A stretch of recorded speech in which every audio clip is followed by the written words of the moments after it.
السلام علیکم ورحمۃ اللہ وبرکاتہ۔ آج ہماری کتاب کا سبق کا عنوان ہے ابراہیم علیہ السلام کا گھرانہ۔ خدا نے اپنے اس گھر کو بزرگی بخشی اور حضرت ابراہیم علیہ السلام کو حکم دیا کہ اس گھر کی خدمت کے لیے اپنے بیٹے اسماعیل علیہ السلام کو اس مقام پر آباد کرو۔ جیسے کہ ابراہیم علیہ السلام نے اپنے بیٹے کے ساتھ مل کر خانہ کعبہ کی تعمیر کی تھی، اس کے بعد اللہ تعالیٰ کا حکم ہوا کہ آپ اپنے بیٹے اسماعیل علیہ السلام کو اس جگہ آباد کرو۔ حضرت ابراہیم علیہ السلام نے ایسا ہی کیا۔ حضرت اسماعیل علیہ السلام کی اولاد بھی یہی رہنے لگی اور اس مقام کا نام مکہ رکھا گیا۔ پھر ابراہیم علیہ السلام نے وہی کیا جو اللہ کا حکم ہوا، اور ان کے بیٹے اسماعیل علیہ السلام وہاں رہنے لگے اور ان کی اولاد بھی وہاں رہنے لگی۔ پھر اس جگہ کا نام مکہ رکھا گیا۔ حضرت اسماعیل علیہ السلام کا گھرانہ اسی شہر میں جس کا نام مکہ پڑا تھا آباد رہا، اور خدا کا پیغام بندوں کو سناتا اور کعبہ میں خدا ہی کی عبادت کرتا رہا۔ پھر اسماعیل علیہ السلام کی اولاد وہاں رہنے لگی اور لوگوں کو اللہ کی طرف بلاتے تھے، بندوں کو اللہ کی عبادت کی طرف بلاتے تھے، اور خود بھی خانہ کعبہ میں اللہ کی عبادت کرتے تھے۔ سینکڑوں برس گزرنے کے بعد یہ لوگ دوسری قوموں کی دیکھا دیکھی اکیلے خدا کو چھوڑ کر مٹی اور پتھر کے عجیب عجیب شکلیں بنانے اور کہنے لگے کہ یہی ہمارے خدا ہیں۔ پھر انہوں نے دوسری قوموں کو دیکھ کر بہت سال گزرنے کے بعد وہ لوگ بھی ان کی طرح مٹی اور پتھر کے بتوں کی پوجا کرنے لگے اور انہی کو اپنے خدا سمجھنے لگے۔ مٹی اور پتھر کی جن عجیب عجیب شکلوں کو وہ خدا سمجھ کر پوجتے تھے ان کو بت کہتے تھے۔ جن کی وہ پوجا کرتے تھے مٹی اور پتھر کی شکلوں کی، ان کو بت کہتے تھے۔ بتوں کو خدا سمجھنا اور ان کو پوجنا اللہ تعالیٰ کے نزدیک سب سے برا کام ہے، اور جو لوگ خدا کو چھوڑ کر بتوں کو پوجتے ہیں ان کو کافر کہتے ہیں۔ اللہ کے یہاں سب سے زیادہ برا کام وہ ہے جو بتوں کی عبادت کرتا ہے، بتوں کی پوجا کرتا ہے، اور جو لوگ بتوں کی پوجا کرتے ہیں، ان کی عبادت کرتے ہیں، ان کو کافر کہتے ہیں۔ قریش اتنے دنوں میں اسماعیل علیہ السلام کے گھرانے کے آدمی بہت سے خاندانوں اور قبیلوں میں بٹ گئے تھے۔ اسماعیل علیہ السلام کی اولاد کثرت سے ہوئی اور وہ پھر قبیلوں اور خاندانوں میں بٹ گئے۔ ان میں ایک مشہور قبیلے کا نام قریش تھا، لیکن ان میں سے ایک مشہور قبیلہ ہوا جس کا نام قریش تھا۔ یہ خاص مکہ میں آباد اور کعبہ کا متولی انتظام کرنے والا تھا۔ دور دور سے کعبہ کے حج کے لیے جو لوگ آتے، جن کو حاجی کہتے ہیں، ان کو ٹھہرانا، کھانا کھلانا، پانی پلانا اور کعبہ شریف کے دوسرے کاموں کی دیکھ بھال اسی قبیلے کے ہاتھوں میں تھی۔ جو لوگ دور دور سے وہاں آتے تھے اور وہ اس غرض سے آتے تھے، وہاں حج کرنے کی غرض سے اور حج کرنے کی نیت سے، تو ان کی دیکھ بھال، ان کو کھانا کھلانا، پانی پلانا، ٹھہرانا، یہ سارا کام اسی قبیلے کے ہاتھ میں تھا۔ اسی لیے یہ قبیلہ سارے عرب میں عزت کے ساتھ دیکھا جاتا تھا۔ اس کی یہی وجہ تھی کہ یہ قبیلہ سارے عرب میں مشہور ہوا۔ کس وجہ سے؟ کیونکہ یہ حاجیوں کو پانی پلانا، کھانا کھلانا، ٹھہرانا اور کعبہ کے مختلف کاموں کو کرنا انہی کے ہاتھوں میں تھا، جس وجہ سے یہ مشہور پورے عرب میں ہوئے۔ اسی قبیلے کے اکثر لوگ تجارت اور سوداگری کا پیشہ کرتے تھے، اور اس قبیلے کے بہت سارے لوگ جو ہے وہ صرف تجارت کا کام کرتے تھے۔ بنو ہاشم، قریش کے قبیلے میں بھی کئی بڑے بڑے خاندان تھے، ان میں سے ایک بنو ہاشم تھے۔ یہ ہاشم کی اولاد تھے۔ ہاشم اس خاندان کے بڑے نامی گرامی شخص تھے۔ اور پھر قریش جو خاندان تھا اس کے بھی بہت سے قبیلے ہوئے، خاندانوں میں بٹ گیا۔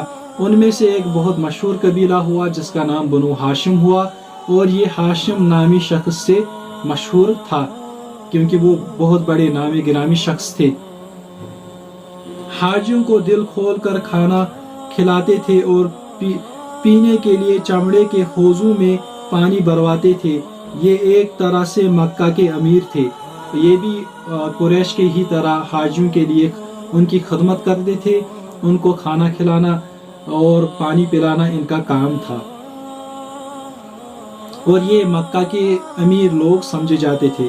قریش کے لیے جو زیادہ تر تجارت اور بیاپاری سے روزی کماتے تھے، انہوں نے یہ کیا کہ حبشہ کے بادشاہ نجاشی اور مصر اور شام کے بادشاہ قیصر سے فرمان لکھوایا کہ ان کے ملکوں میں قریش کے سوداگر بے روک ٹوک آ جا سکے۔ انہوں نے فرمان لکھوایا نجاشی کے بادشاہ حبشہ کے بادشاہ نجاشی سے، اور اسی طرح مصر اور شام کے بادشاہ قیصر سے فرمان لکھوایا کہ ہمارے جو سوداگر ہیں، ہمارے جو تاجر ہیں، آپ کے ملکوں میں بے روک ٹوک آ جا سکے۔ پھر عرب کے مختلف قبیلوں میں پھر کر ان سے یہ عہد لیا کہ وہ قریش کے سوداگروں کے قافلوں کو نہیں لوٹیں گے، اور قریش کے سوداگر اس کے بدلے میں یہ کریں گے کہ ہر قبیلے کی ضرورت کی چیزیں لے کر خود اس کے پاس جائیں گے۔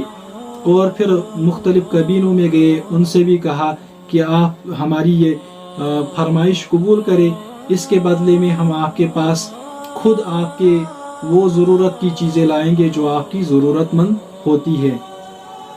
عبد المطلب ہاشم نے اپنی شادی یثرب کے شہر بنو نجار کے خاندان میں کی۔ ہاشم جو مشہور بنو ہاشم تھا، اس نے خود اپنی شادی یثرب کہتے اصل میں مدینہ کو، آج اس کو مدینہ کہا جاتا ہے، پہلے اس کو یثرب کہا جاتا تھا، وہاں کے ایک خاندان بنو نجار میں اس نے شادی کی۔ اس سے ایک لڑکا پیدا ہوا جس کا اصلی نام تو شیبہ تھا، مگر شہرت عبد المطلب کے نام سے ہوئی۔ بنو نجار میں جو اس نے شادی کی تھی، وہاں سے ان کا ایک بیٹا پیدا ہوا جس کا نام تو شیبہ تھا، لیکن بعد میں اس کو عبد المطلب نام رکھا گیا، یعنی وہ اس نام سے مشہور ہوئے۔ اس کے پیچھے ایک بہت بڑا واقعہ ہے۔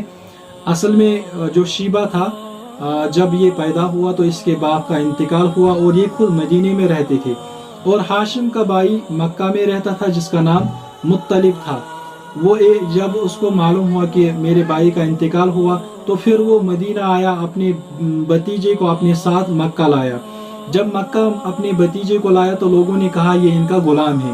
عبد المطلب نے ان کو سمجھایا یہ میرا غلام نہیں ہے بلکہ یہ میرے بھائی کا لڑکا ہے، یہ میرا بھتیجا ہے، لیکن لوگوں نے اس کو کس نام سے پکارا؟ عبد المطلب کے نام سے، جس سے وہ مشہور پھر ہوئے۔ عبد المطلب نے بھی جو ان جوان ہو کر بڑا نام پیدا کیا، کعبہ کا انتظام بھی انہی کے سپرد ہوا۔ کعبہ میں حضرت اسماعیل علیہ السلام کے زمانے کا ایک کنواں تھا جس کا نام زمزم تھا۔ یہ کنواں اتنے دنوں سے پڑا پاٹ کیا گیا تھا۔ عبد المطلب نے اس کو صاف کر کے پھر درست کرایا۔ وہاں پر اسماعیل علیہ السلام کے زمانے سے ایک کنواں تھا جو بند ہو گیا تھا، اس کو صاف کرا کر پھر سے جاری کرایا۔ کس نے؟ عبد المطلب نے۔ عبد المطلب کی اولاد۔ عبد المطلب بڑے خوش نصیب تھے۔ عمر بھی بڑی پائی، 10 جوان بیٹے تھے، ان میں سے 5 کسی نہ کسی حیثیت سے بہت مشہور ہوئے: ابو لہب، ابو طالب، عبداللہ، حمزہ اور عباس۔ عبد المطلب نے بھی شادی کی اور اس کے بہت سے لڑکے ہوئے، 10 جوان بچے ہوئے، جن میں سے 5 مشہور تھے، ایک تو ابو لہب، ابو طالب اور عبداللہ، حمزہ اور عباس۔ اب ہمارے درس کے متعلق کچھ سوالات ہیں۔ نمبر 1 سوالات کہ اسماعیل علیہ السلام کے خاندان میں کون سا قبیلہ مشہور ہوا؟ ایک سوال تو یہ۔ دوسرا سوال، خانہ کعبہ کی دیکھ بھال اور حاجیوں کو کھانا کھلانا، پانی پلانا اور دیگر ان کی خدمت کرنا کس قبیلے کے سپرد تھا؟ نمبر 2 سوال۔ تیسرا سوال، ہاشم نے کس خاندان، یثرب کے کس خاندان میں شادی کی؟ یہ اور ایک سوال۔ عبد المطلب کا اصل نام کیا تھا؟ یہ اور ایک سوال۔ کعبہ کے اندر کون سا کنواں تھا جو پھر سے جاری کرایا عبد المطلب نے؟ اس کا نام کیا تھا؟ یہ اور ایک سوال۔ اور عبد المطلب کی کون سی 5 اولاد مشہور ہوئی؟ یہ ہمارے آج کے درس کے متعلق سوالات ہیں۔ انشاءاللہ مجھے امید ہے آپ نے یہ اچھی طرح سنا ہوگا اور پھر آپ اچھے سے ان سوالات کے جوابات دے سکتے ہو انشاءاللہ امید ہے۔ السلام علیکم ورحمۃ اللہ وبرکاتہ۔